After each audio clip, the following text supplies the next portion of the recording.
She watched him walk past her desk every morning for 3 years, his eyes always fixed straight ahead or down at his phone, never once meeting hers. Olivia Matthews had memorized every detail of James Foster's routine. The way he balanced his coffee and his daughter's lunchbox.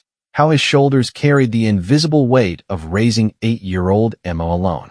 What Olivia didn't know was that James had been watching her too, in his own way, through reflections in windows and elevator doors. Sometimes the people we think are ignoring us are actually the ones paying the most attention. If this story of misunderstandings, second chances, and finding love when you least expect it touches your heart, please hit that like button and subscribe for more stories that remind us connection is possible even when it seems most unlikely. Olivia Matthews arrived at Westfield Elementary School at precisely 7:15 every morning. As the school's administrative assistant, she prided herself on being the first one there, brewing the coffee for the teacher's lounge and making sure the front office was ready to greet the day. At 32, she had settled into a comfortable routine, perhaps too comfortable, as her mother often reminded her during their Sunday phone calls. "Any interesting men at that school of yours?" her mother would ask, hope eternally springing. "Mom, it's an elementary school. The only men are either married teachers or 9-year-old boys," Olivia would reply with a practiced laugh. She never mentioned James Foster. James was one of the few single fathers at Westfield Elementary. His daughter, Emma, was in 3rd grade, a bright, quiet child with her father's serious blue eyes and a smile that appeared too rarely. 3 years ago, when Emma had started kindergarten, the whispers had already been circulating among the staff and parents. James's wife had died in a car accident when Emma was just 4, leaving him to raise their daughter alone. Olivia had watched them that first day, James kneeling to straighten Emma's tiny backpack, whispering something that made the solemn little girl nod bravely before walking into her classroom. Something about the tenderness in his hands and the grief he carried so quietly had lodged in Olivia's heart and refused to leave. Now, as she arranged the visitor passes on her desk and powered up her computer, she glanced at the clock. 7:40. James and Emma would be arriving soon. Right on cue, the front doors opened, and they walked in, James in his usual button-down shirt and slacks, his dark hair slightly tousled, as if he'd run his hand through it multiple times that morning. Emma walked beside him, her blonde hair in a neat braid that Olivia knew James had learned to do by watching YouTube tutorials. "Good morning," Olivia called out brightly, as she did every day. James nodded without looking up, his eyes on his phone as he checked his work emails. "Morning," he mumbled, his hand gently guiding Emma toward the hallway. "Bye, Daddy," Emma said, giving him a quick hug before heading to her classroom. "Have a good day, Em. I'll pick you up at 3:30, James replied, his face softening momentarily as he watched his daughter walk away. Then, as always, he turned and walked out, never once looking directly at Olivia. She tried not to let it bother her. After all, she was just the school's secretary to him, a voice on the phone when Emma was sick, a signature on forms, a face behind a desk. Nothing more. But somehow, after 3 years of these brief, impersonal interactions, it still stung. "You're being ridiculous," she muttered to herself as she sorted through the morning's mail. "He's got enough on his plate without having to make small talk with you." The school day began in earnest, with the usual parade of forgotten lunches, permission slips, and minor emergencies. Olivia moved through it all with practiced efficiency, her smile never faltering even as her mind occasionally drifted to James Foster and his perpetual avoidance of her gaze. James Foster sat in his car in the school parking lot, taking a moment to breathe before heading to his office. He was running late for a client meeting, but he needed these few seconds of quiet to switch from dad mode to architect mode. His firm was understanding about his single-parent status, but he still felt the constant pressure to prove his commitment, to show that his personal circumstances didn't affect his professional performance. He glanced at his reflection in the rearview mirror, straightening his collar and trying to smooth his perpetually unruly hair. At 38, the past 4 years had aged him. Fine lines around his eyes, a permanent furrow between his brows, and the first strands of gray at his temples. Claire used to tease him about his serious expression, always trying to make him laugh. Claire, even after 4 years, thinking of her still felt like pressing on a bruise. Painful, but somehow necessary. A reminder that she had been real. His phone buzzed with a text from his partner at the firm, clients running 15 minutes late. No rush. James exhaled with relief and leaned back in his seat. His mind drifted, as it often did in these rare moments of stillness, to the school's administrative assistant, Olivia Matthews. He wasn't as oblivious as he pretended to be. He noticed her, the way she always had a kind word for every child who passed her desk, how she remembered every student's name and allergies and special circumstances. He noticed how she wore her brown hair in a practical ponytail most days, but occasionally let it fall in soft waves around her shoulders. He noticed the freckles across her nose and the way her green eyes crinkled when she smiled. And it terrified him. So he did what seemed safest. He avoided looking at her directly, kept their interactions brief and professional, and tried to ignore the warmth in her voice when she greeted him each morning. "You're being a coward," he told his reflection. But the thought of opening himself up to those feelings again, of risking another loss, was too overwhelming to contemplate. With a sigh, he started the car and pulled out of the parking lot, pushing thoughts of Olivia Matthews firmly aside. "Ms. Matthews, I don't feel good." Olivia looked up from her computer to find Emma Foster standing in front of her desk, her face pale and her arms wrapped around her stomach. "Oh, Emma," Olivia said gently, immediately coming around the desk to kneel in front of the girl. "What's wrong, sweetheart?" "My tummy hurts," Emma whispered, her blue eyes, so like her father's, filling with tears. "And I feel hot." Olivia placed a hand on Emma's forehead, frowning at the heat she felt there. "You do have a fever. Let's call your dad, okay?" Emma nodded miserably as Olivia led her to the small cot in the nurse's office. The school nurse was only there on Tuesdays and Thursdays, so Olivia handled minor illnesses and injuries on the other days. She pulled up James's contact information and dialed his cell phone, her heart beating a little faster as she waited for him to answer. "James Foster," he answered, his voice clipped and professional. "Mr. Foster, this is Olivia Matthews from Westfield Elementary. Emma's not feeling well. She has a fever and stomach pain. She needs to be picked up." There was a brief silence, then a muffled conversation as James presumably excused himself from a meeting. When he returned to the phone, his voice had lost its professional edge, replaced by concern. "I'll be there in 20 minutes. Is she okay?" "She's resting in the nurse's office." "I'm with her," Olivia assured him. "She'll be fine until you get here."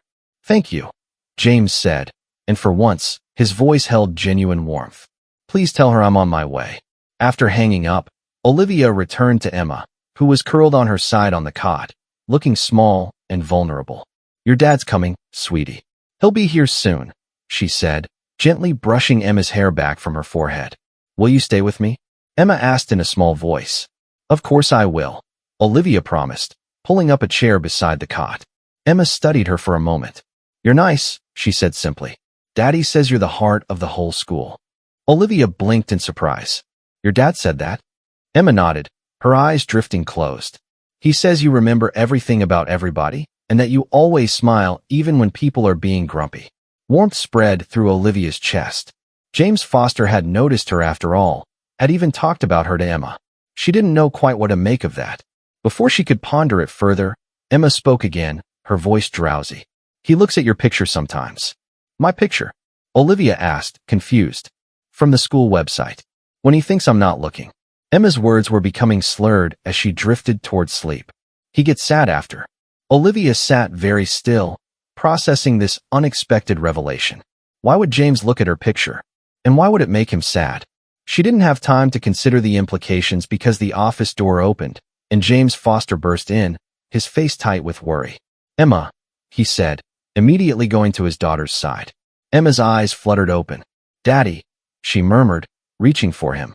James gathered her into his arms, pressing his lips to her forehead to check her temperature. "You're burning up, kiddo. Let's get you home."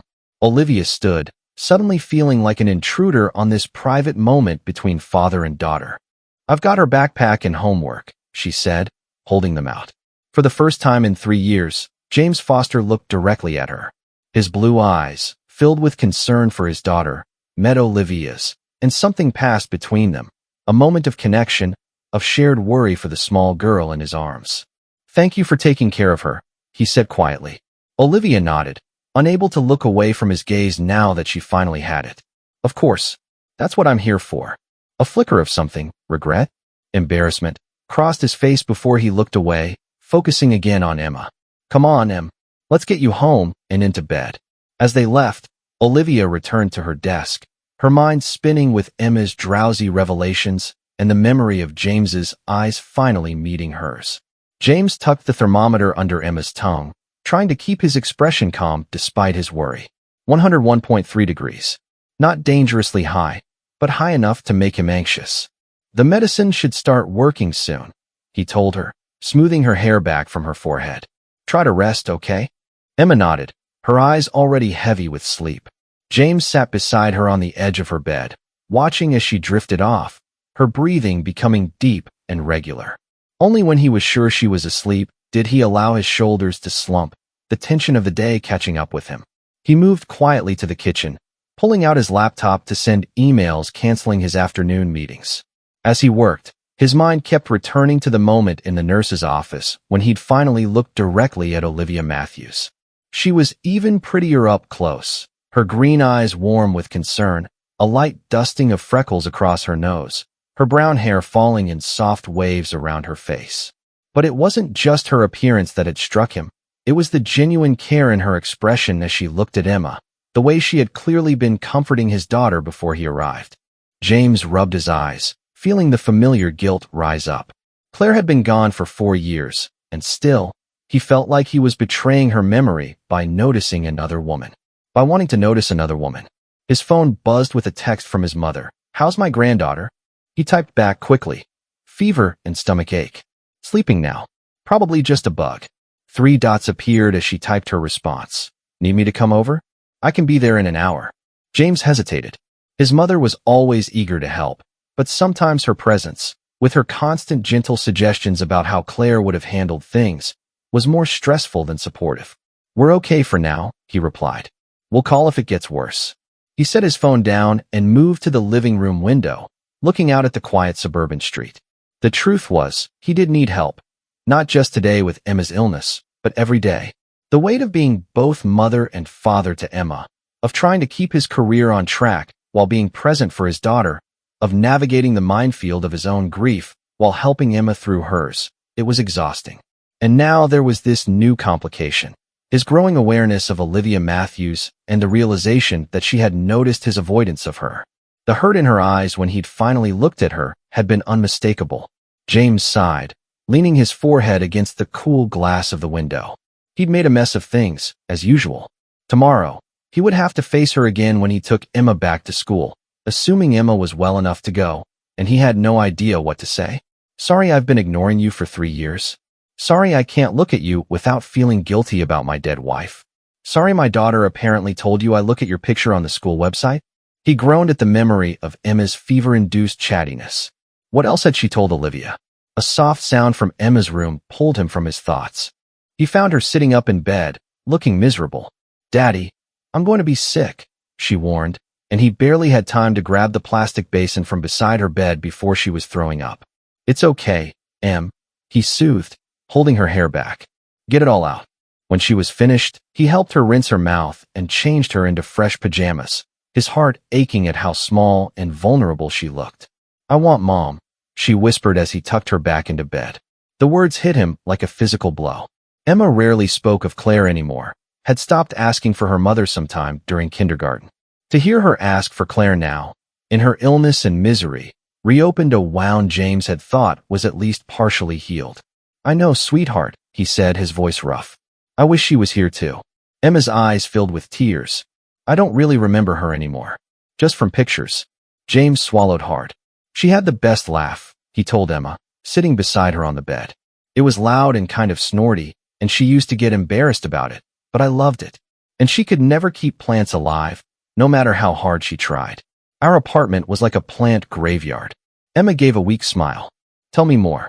So James did, sharing small, everyday memories of Claire, how she always sang in the shower, how she couldn't cook to save her life, but made the world's best chocolate chip cookies, how she cried at commercials with puppies in them. As he talked, Emma's eyes grew heavy again, and soon she was asleep, her fever-flushed cheeks finally cooling as the medicine took effect. James stayed beside her, lost in memories of Claire and thoughts of Olivia Matthews, wondering how his heart could feel so empty and so full at the same time. Olivia was surprised when her doorbell rang at 8:30 that evening. She wasn't expecting anyone, and her small circle of friends usually texted before dropping by. She peered through the peephole and gasped in surprise. James Foster was standing on her porch, looking uncomfortable and holding what appeared to be a small gift bag. Olivia quickly ran a hand through her hair and glanced down at her outfit. Yoga pants and an oversized sweater, not exactly how she'd imagined James Foster would see her outside of school. But it was too late to change now. She opened the door, trying to keep her expression neutral despite her racing heart. "Mr. Foster, is everything okay? How's Emma?" James shifted his weight from one foot to the other. "Emma's better. The fever broke a couple of hours ago. My mother is with her now." He paused, then held out the gift bag. "This is for you. To say thank you for taking care of Emma today." Olivia accepted the bag, too surprised to do anything else. "That's really not necessary. It's my job." "I know, but..."